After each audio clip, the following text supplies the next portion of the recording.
Hello, you wonderful people, and welcome to another episode of Super-Fanta-Fi. This being a show where I talk about shows of the supernatural, fantasy, and/or science fiction genre. For today's episode, I'm going to talk about the latest episode of The Vampire Diaries, the original, as well as Grimm. Starting off with The Vampire Diaries, we have Bonnie. She's running low on time, and, Damon is doing his thing, trying to kill him and Enzo are working together, along with stepping to kill as many vampires on Raina's list as possible. But time is running out. Like, there's way too many vampires on the list for them to kill by themselves.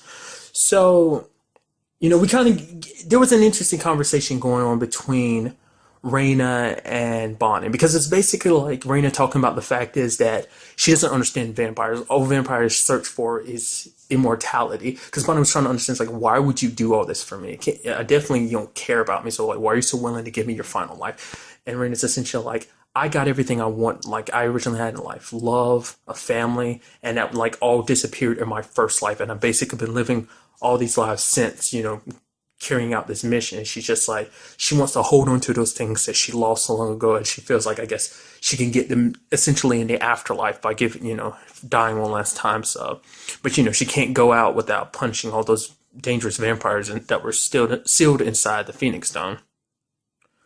And then, Bonnie, she's still being hunted down by the, armory, because the pills finally wore off because her magic was coming back. And,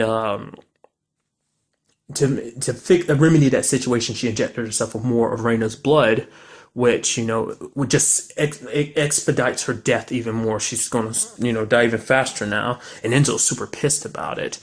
But, she's like, give up on this whole thing and just come back to me. Which, Enzo's just kind of like, I can't just give up. And so Damon's like, you know what? Then don't. What we'll do is, I'll keep going on. You go back to her. He's like, I can't do that. You would expect me to give up. He's like, don't give up. Go back and make it so that Bonnie doesn't give up. Because he was essentially saying, like, basically, if you don't take this time with her now, all you're going to do is, when everything's said and done, you're just going to be filled with all this sorrow and hate. You're going to try and drink and kill your way through all the pain, but it's like, it won't do you any good. He's like, trust me. It's kind of comparing, like, all the things he did when Elena wasn't around. It's just because he tried his hardest to try to hold on to, trying to be a good person, but it just couldn't last because he was just so consumed with all his sorrow and hate, and it backfired. So probably, like, but if he was in her, like, if he had an opportunity to, he's telling Enzo to, like, just go there, be with Bonnie, like, try to hold on to it, try to keep her hopes up about the whole situation. But it's like, if he doesn't do this now, he will regret it for the rest of his life. And as you know, that's with the whole immortality, vampires live for a very, very long time, and that's a long time to live with something like that. So I did like the fact is that Damon does what he normally does. He does things in Damon's fashion. He kind of goes behind people's back, and he does whatever he needs to protect the people he cares about. You can go as far as saying Damon is selfish, and yes, he is selfish, but when it comes to protecting the people he cares for, he's willing to make decisions that maybe not everyone would agree with, but you'll have to admit he does them, and he may end up regretting it later on, but at that moment, I don't know, maybe there's points and times, like some of the stuff he does, if it's to protect someone he cares about, it's like, maybe it doesn't matter what the consequences are. It's like, I'm doing, in my mind, the right thing. Because to him, he's simply protecting Bonnie. He's making sure that she lives. So he makes a deal with the armory. The armory helps him out, and he gives them Bonnie to open up the vault, which we ended up finding out, not knowing exactly what is in there. Essentially, Alex's sister, the one that's kind of locked up in a mental institute, it's basically kind of like, it's not a who and it's not a what. It's just, it's a thing. It corrupts your soul. It eats away at your humanity. It was like an ancestor of theirs back in the late 1800s opened it up, and he came out possessed by whatever was in there. And didn't necessarily possess him, but it ate away his soul. He ended up killing everyone in that room that he was grouped up with. You saw them, like, hanging up. He was wiping the blood off a blade. So it's a pretty dangerous thing. And so, when the time came, because, the armory basically kidnapped Alaric and Caroline, obviously, to force Bonnie into doing it. She opened the door, and Alex went inside, and lo and behold, she found her sister dead. No surprise. We all knew her sister was dead. She was just holding on to any hope. It's like, it's been 4 years that even if she didn't die from natural causes, it's like she's been trapped in here with that thing for 4 years, and you hear it taunting her, just like calling her name, saying Alex, Alex, using her sister's voice. She runs away, but before she can leave, freaking Bonnie locks them inside with it, and she's like, I made a promise not to let it out. So I mean, technically it's out, but I guess it's like it can't go anywhere because, like, she locked everyone in there. So it does make you wonder what that situation is like, how that situation is going to go about, because it's like somewhat like that thing is going to possess somebody's body. I just know it's going to go down like that. I'm just not 100% sure how it will, because I was expecting, like, like she'll close the vault door and then they'll walk away, and then someone opens up the vault because somehow it wasn't sealed properly, and so someone comes out possessed by that thing.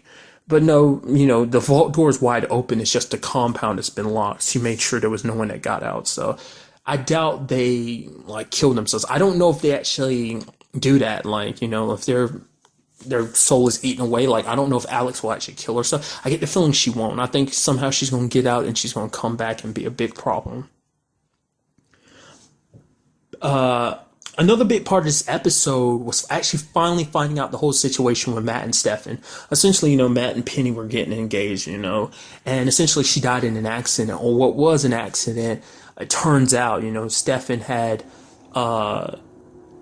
compelled Matt to forget what happened, and it was that basically a series of events led to Matt accidentally shooting Penny and killing her. And then, at the end of it, Matt's like, you know what? At the end of it all, it's your fault. You should have never came back to Mystic Falls. I wouldn't, like, Penny wouldn't even been in that situation. I wouldn't have been in that situation. He's like, you came back because you were hoping Caroline would forgive you. It's like, Caroline didn't even want to see you. She's like, who else's life are you going to ruin now? You've ruined my life. You're trying to ruin Caroline's. Who else's life are you going to ruin next? And it's just like, dude, that wasn't his fault, and it's kind of like, it really hits a nerve for you, because it's like Stefan's saying all this stuff about Damon, but it seems like he's not the only one that messed up. The fact is, him disappearing led to kind of Stefan doing the same thing. It's like he can, it makes you, if you break it down, it's kind of like he's venting, like Stefan's kind of venting his own problems onto Damon. Like Damon's necessarily the one that kind of made him decide to go on the run. Yes, you could argue Damon kind of forced his hand, like, desiccating like that, waiting for Elena. But at the same time, it's just kind of like he made his own choices too, and he can't 100% blame Damon for all his choices. He had a choice, and he could have stayed for Caroline. Granted, there was a whole family situation, but he still could have found a way. He could have, in all honesty, he could have fought for her, but he didn't. He kind of just saw her like kind of happy, and he just felt like he wouldn't be able to make her happy. It's like, no, if you kind of feel that way, then prove it. Prove that you can make it work. But he chose just to run away. So it's not just Damon that has, I mean, these past episodes have shown it's not just Damon that has to work on forgiveness. Stefan does too.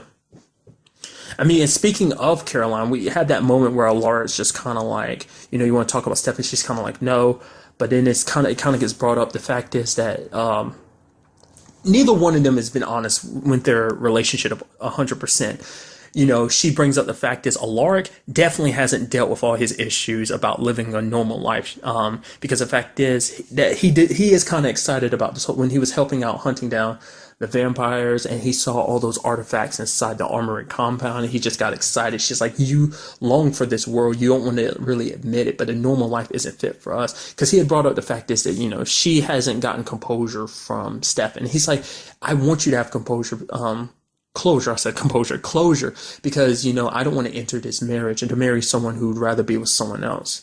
Because it's like she does have unresolved feelings towards Stefan, and it's like hopefully they get a chance to like sit down and talk it out. Because like I said, I get why Stefan did what he did, but like I said, he ran away. He shouldn't have done that if he really wanted. Like I said, he was dealing with the scar on his chest, and he just saw her happy, and he just couldn't do that to this new family she found. He couldn't be that kind of a third wheel in that situation. So, but it's like they bring up a good point. Like the fact is their family's not normal. She's like, I'm a vampire. You're kind of a vampire hunter. You're caught up in this whole supernatural world. Our two children are Gemini witches. So it's kind of like, we're far from normal. We're trying so hard to fit into a normal life, hiding away from the supernatural world, but it's like we're just as much of a part of it as anything else. And another interesting development was the fact is because of what Damon did, making a deal with the armory, and it kind of came up to Enzo. Enzo's like, "Oh, you trying so hard to get her to forgive you," which she kind of did in the beginning of episode, early in the episode. But Damon's like, "No, you're going to forgive me, like with the right amount of time." It's like you're just saying that because you think you're going to die, but then it ends, So he's like, "I don't accept your forgiveness. You're going to be fine, Bonnie." And then you have like Enzo being just like, she won't forgive you now, so like you kind of throwing that out there. But he's like, I'm doing what you couldn't do, Enzo. I don't care if Bonnie hates me. The fact is, I'm okay with her hating me as long as it means she's alive. Because she's like, I did what you couldn't do. You wanted to make that decision. You would have made that decision if I wasn't here. But the fact is you would be too scared of losing Bonnie. He's like, so in this situation, that's why you're lucky to have me. She has all her rage and hate is aimed towards me and not you. So she can be as pissed and hate me as much as she wants to for this decision. At the very least, she still has you. So you should, it's kind of like I said, Damon is a good guy when it comes down to it. He may not go about things the nicest way, but the fact of the matter is he tries his best to help out his friends in any way possible. And it's like he was trying to do the best thing that was right for Bonnie. Granted, she won't see it that way, and you'd be like, oh, you're being selfish, you put the world in danger. But it's like, it's kind of no different from any other situation in my mind. So it's like, but that's the way Damon is, and he tries his best to be a good guy, whether he admits it or not. He plays the bad guy because he actually is a good guy. It kind of sugarcoats. He hides the fact that he is a good guy by playing the bad guy so well. And then finally, we had the final twist of the episode, finding out that Raina has set it up so that basically Bonnie is going to get her last life. But along with it, she gets the curse, basically, that the hunter's curse, essentially the drive to kill, the drive inside of her to kill vampires. So basically meaning all her friends and everyone she knows, including Caroline, who are vampires, she'll want to hunt and kill them. That basically she will never know peace until they're all dead, essentially. So her kind of final middle finger to everybody. So I saw the preview of the next episode. Things get crazy with her basically having no choice but to hunt everybody down. Because let's not forget it, there are at least 4 vampires: Caroline, Stefan, Damon, and Enzo in her somewhat vicinity. So it's kind of like hunting seasons, like it's open season on vampires, and it's just kind of sad that it has to be Bonnie that's put in this situation. Like I said, it's just like Raina got her final, like I said, one last middle finger. And it's just we just have to see where everything goes down next episode. Now moving on to this week's episode of the originals, which I am going to. It's probably one of the saddest episodes I've ever seen. I will not lie to you. I tried to fight it so hard. I was tearing up. I cried. I was like, I'm not going to cry. And I sat there, I felt like the tears falling down my cheek. I was like, I said I wasn't going to cry. That Cammy and that Klaus thing was so beautiful, dude. That SOB Lucian makes me sick. I hate him so much for doing that to Cammy, dude. Because she finally came to, and I love what she did. It began, she was like, all right, promise me you're not going to fly off the handle and get mad. He's like, what happened? She's like, just promise me you won't lose your composure no matter what happens to me. And Klaus saw that bite, and she's like, look at me, I love you. And he's like, I'll tell you I love you tomorrow after I save your life. It's like, dude, Klaus. And it's just like, dude, they tried everything to save her life. They tried using Lucian's blood. They tried to use Hope's blood. They tried multiple things, but there was no cure, because Lucian even says it later on to Davina. There's no cure for his blood. He was made into the ultimate weapon, so to make sure there was no way to save the Michelsons, when it came time for him to bite them with his venom, because Klaus got in his mind, he's like, werewolf bites are healed by his blood because of his blood. He's able to cure the venom from werewolves. So they felt like they could do the same thing with Lucian. Not the case. that whole scene with him, and like basically when she was in, like, they do the vampire thing where they kind of link their minds and they're inside, and just he essentially turned it into like a long date, and it was just so beautiful, and just like her talking, kind of being a little bit of her therapist self. And what I really liked in this episode is the fact is we see Cammy kind of turn back into who she was before she became a vampire, because she even said it herself that she was like consumed by rage and fear with the whole Aurora situation, and that led to her acting the way she did. But she's like, now that the situation is what it is, she's kind of calmed down and kind of just like, I don't know, kind of taking a step back and just realize she's done holding on to that. And it's just like they had that beautiful date, even reminiscing about the first time they met. At the end of it, he even like he warped it into like the night that they first met back in season 1. It was so beautiful. And then when he was just like, I love you, she's like, you said you weren't going to tell me you love me until tomorrow. She's like, it's really the end. And she started breaking down crying. She's like, because she's like, I was trying to be brave, and she's like, I was going to go out with dignity. And Klaus was like, don't you dare say that. You are a brave woman, trying to tell her, like, don't you dare sit here and say, like, it's just too much. I couldn't handle it, because it broke me multiple times throughout the episode, especially when she had Klaus write her, because she said multiple things throughout the episode that kind of irked, like, Klaus's nerve, because she's like, oh my god, let this I'd rather this not be the last thing I drink, the thing I drink before I die. And you kind of see his face frown up, and then she's going through all the list of what she wants people to have, kind of have Klaus write her will, because she's like, I wrote your book, I could have sold it and sold it as a bestseller or something like that, and essentially was like, telling him all the things that she wants, things to get divided up between everybody that she cares about. And then she's like, finally, and what I would like you to have, and Klaus stood up, he threw the note, but he's like, I'm not about to hear this. And it's just, he held her in his arms, and it's like, no, it sucks, dude, because Cammy and him finally came together, and it broke my heart, dude. I almost feel like crying right now recording this, bringing it all back. It's too much. That was literally a couple hours ago at the time we were recording this, and it was too much for me, and it's still too much. I hate Lucian so much.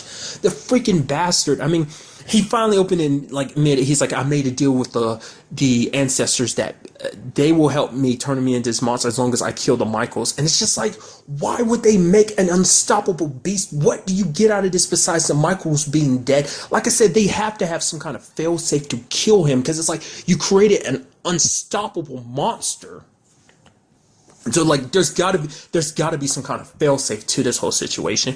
And then we also have like, because Davina went to him trying to get like a cure, not only for Cammy, but also one for Cole, because Cole's back in town. Like last episode, if he leaves town, he starts to desiccate. So if he stays, he goes crazy. If he goes, he desiccates. So it's like a lose-lose situation.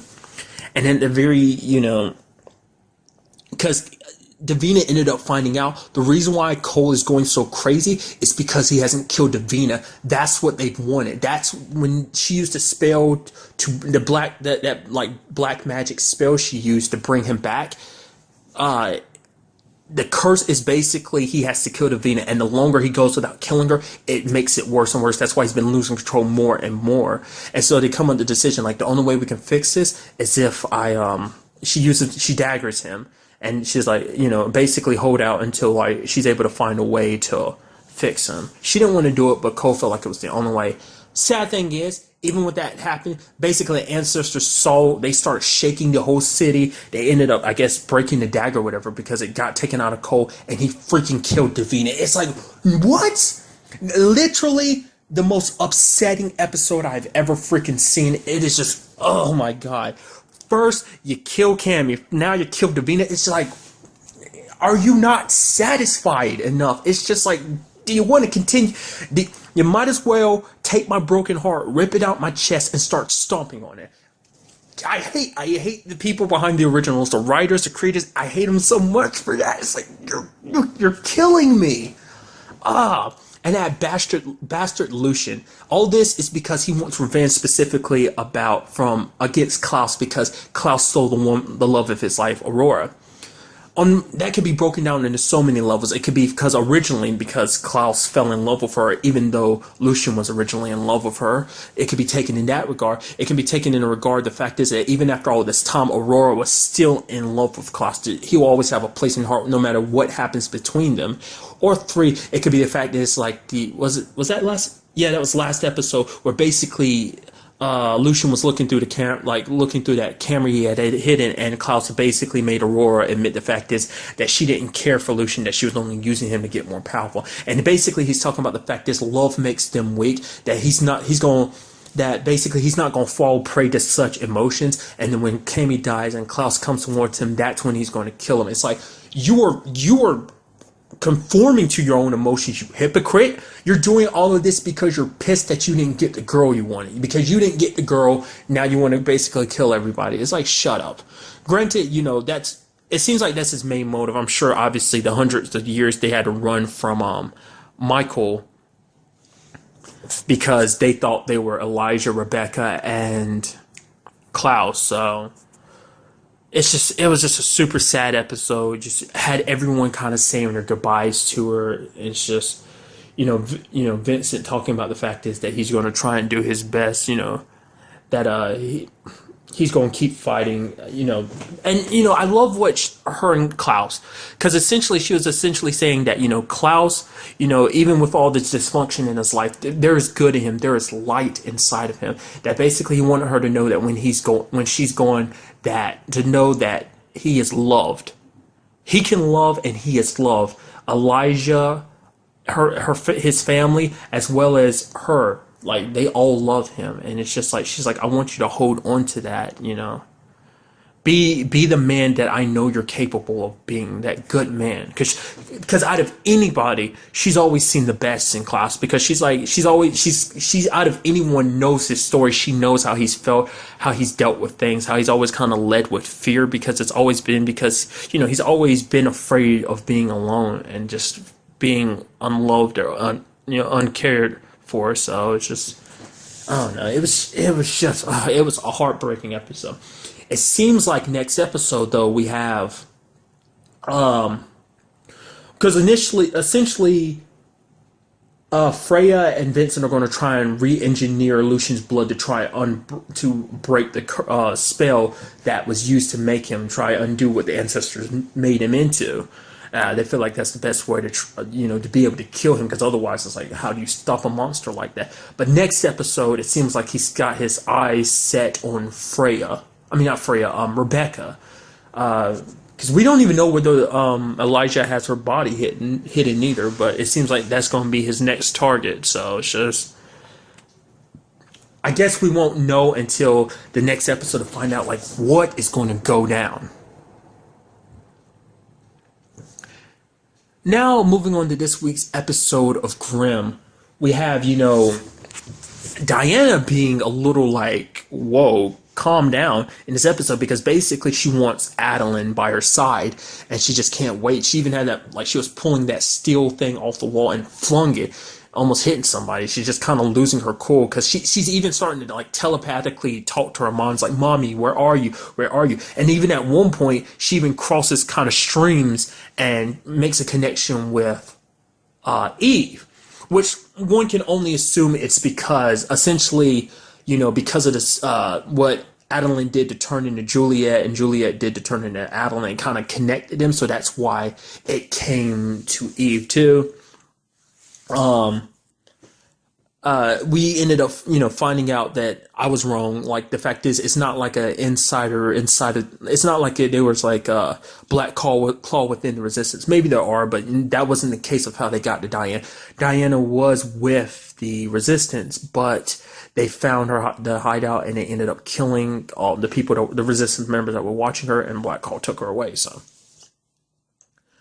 but Nick and Adeline finally sat down and had to talk. She revealed to him that she had her powers, but she's like, "You already knew," and he's like, "Yeah," and she's like, and it was so beautiful. They're sitting there holding hands, and she's just like, she wants them just to leave. She wants them, like, people just to leave them alone.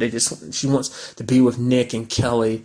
And essentially she was like, I was scared. And Nick's like, I'm not going to hurt you. I would never. He's like, I grew up without my mom. I thought I lost her when I was young, got her back in my life, and then lost her again. And he's like, I would never put Kelly through that. And she's like, then, I care for you both too. She's like, I'd never hurt you, Nick. And it's just, oh. The sad thing is, in this situation, she doesn't have a choice because literally Black Call, because they even talked to Sean about it and they bring it up to Adeline. The fact is, they want Adeline on their side. They want her away from the Grimm. They want her away from Nick. They even brought up the fact of possibly having Nick join Black Call, and even Sean was like, why would you do that? It's like, well, for one, he has a place in here. It's like, essentially, he can be useful. And two, it's also because it's like, there's no other choice. Either he joins us or he dies. But it seems like they're forcing Adeline's hand. Specifically, Diana is, because she pretended to be Sean to contact Adeline and telling her to hurry up and make her decision. They want Adeline because they need both her and Sean to control Diana to do whatever they want to. Because, it seems like she's immensely powerful. Because even Eve made a comparison. She's like, it's touching, like, I think a lightning bolt, a fully charged lightning bolt is what it was like making contact with Diana's powers. And at the end of it all, what really sucks is the fact is we have Adeline. She runs away with Kelly. She leaves a note telling Nick that she's sorry, and as the note fades away, you see there's a hidden message saying, I have to protect you. That basically Adeline's leaving because she does legitimately love Nick, and she doesn't want him to get caught up in this because they're forcing her hand, because if she doesn't do this, they are going to kill Nick, essentially. And and if it's not even that, if she doesn't do this, they will kill Kelly too, because they need her, because they need Diana's power for whatever reason. And it didn't cross my mind. It hasn't gotten to that point yet. Still don't think Diana knows. It's like, what's going to happen when Diana finds out she has a little brother and it's not by her daddy? What if she finds out that she hasn't, like, her brother has another daddy other than hers? I don't know. Like, I feel like she might not have the best reaction because, granted, you can't argue. Granted, she grew up in this situation. Because initially they were saying, like, the Black Call members were saying, like, if Adeline didn't join up with them, they would essentially kill her. Sean even brought it up. He's like, well, I don't think, you might want to keep that quiet because you never know. I don't think Diana would be okay with that. Essentially, he was saying she was a young child, that she doesn't understand what's going on. It's like, she understands a lot more than you think. And she finds out you killed her mommy, she will kill you all. I doubt anyone can really match her in power. And then also we had this whole Hank's new girlfriend. I was like after they slept together, which they finally did, it's kind of the whole awkward situation. It's like back in a relationship with Vess, and it's like, oh, it's a little weird. Like I said, Hank hasn't had the best track record with Vess, and it's like, it turns out this one's not on that good track either, because it turns out she's part of Black Claw. I had it figured out the moment she started asking questions, like, is she Black Claw? Because she's asking too many damn questions about Nick.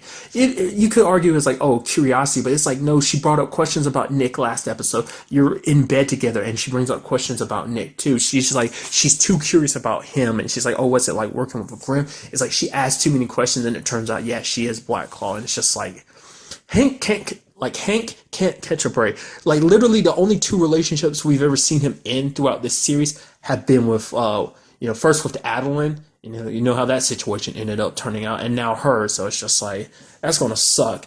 I hope Hank finds out that she's a bad girl soon enough.